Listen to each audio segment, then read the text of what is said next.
तर मार्केटमध्ये जर एवढी केळी आहे की ती एक्सपोर्ट होत नाही आहे, तर खूप सारी केळी मार्केटमध्ये अवेलेबल आहे. सो मार्केटमध्ये जास्त केळी अवेलेबल असल्यामुळे त्याचा रेटसुद्धा कमी असायला पाहिजे.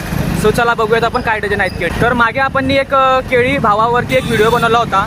सध्या व्यापारी केळीला भाव देत नाही आहे म्हणून.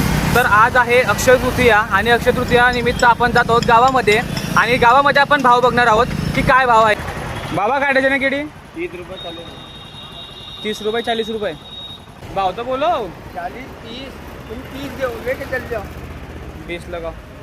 अगर तूने 30 दिया तो 10 ही देना है डजन के. ये तुमने भाव करके दिया 40 की बेच रहा. कशी दिली केळी? केळी भाऊ 50 रुपये 30 रुपये 40 रुपये. काही सर्वात अगोदर केळीची साईज बघा. हा माल आहे ना व्यापारी घेत पण नाही, शेतातला घेत पण नाही. दादू बघितला का गाईस कशा प्रकारे आपल्या शेतकऱ्याची फसवणुकी चाललेली आहे. जर एवढी जर क्वांटिटीमध्ये माल शिल्लक आहे जो एक्सपोर्ट केला जात नाही आहे, मग तर आपल्या भारतामध्ये तो माल असायला पाहिजे ना भाई. आणि भारत तर सोडा, आमच्या रावेर तालुक्यामध्येच केळी ही सर्वात जास्त पिकवली जाते. तर आमच्या भागात देखील किती सारी केळी पाहिजे होती आणि तो पण नंबर 1 माल, नंबर 2चा नाही, नंबर 1चा माल तो पण नाही आहे. मग एवढा नंबर 1चा माल जातो तर जातो कुठं आहे?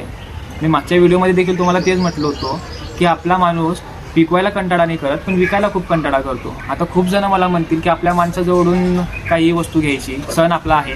तर मी तुम्हाला तेच म्हणतो आहे, जर आपला माणूस विकायला मार्केटमध्ये बसलेलाच नाही आहे तर विकत घ्या कोणाकडून. जर आपला स्वतः शेतकरी हा पिकवतोय तसंच विकायलासुद्धा लागला ना तर त्याच्या पुढं सरकार पुढं हात पसवायची गरज नाही पडणार शेतकऱ्याला.